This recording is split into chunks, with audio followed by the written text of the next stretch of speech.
Here's why you play Hayabusa, the Crimson Shadow, as a roamer.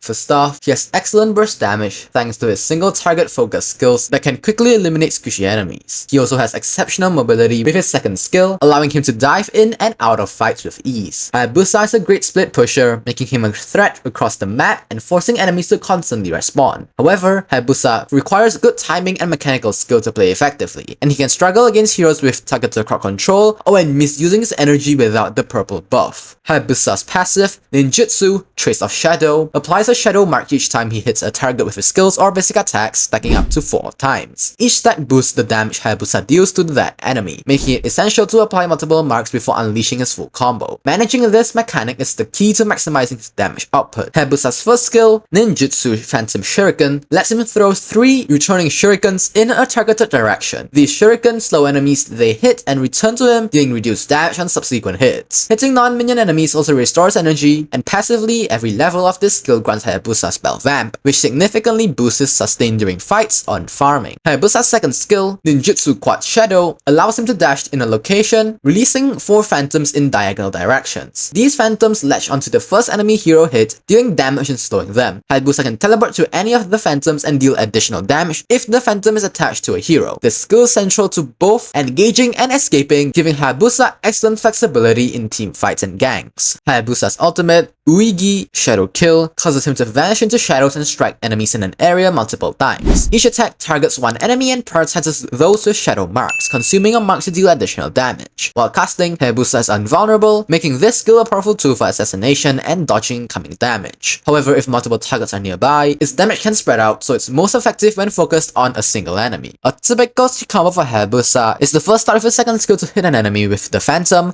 applying a slow and opening up mobility options. Then use the first skill to land multiple shurikens and apply shadow marks while regaining energy. After marks are stacked, activate the ultimate to deal massive damage to the marked target. Once the ultimate ends, use the first skill again if available to finish the target or teleport to a phantom using the second skill to escape. Moving on to builds, I actually built Magic Shoes, Hunter Strike, War Axe, Blade of Despair, Malefic Roar, and finally, Sea Halberd. These are the emblems that go along with this build. As for battle spells, the best battle spells for Hayabusa in the jungle is indeed Retribution, as it is essential for jungle clearing and securing objectives like Turtle and Lord. Hayabusa excels at taking down backline mages and marksmen like Chang'e and Sicilian who lack hard crowd control or strong defensive tools. His mobility allows him to weave in and out, eliminating these targets quickly. However, Hayabusa struggles against heroes with point-and-click crowd control like Franco or Kaja, who can catch up mid-dash or before he activates his ultimate. Heroes like Midstar can also trap him within his ultimate zone, blocking all mobility and turning Hayabusa into an easy target.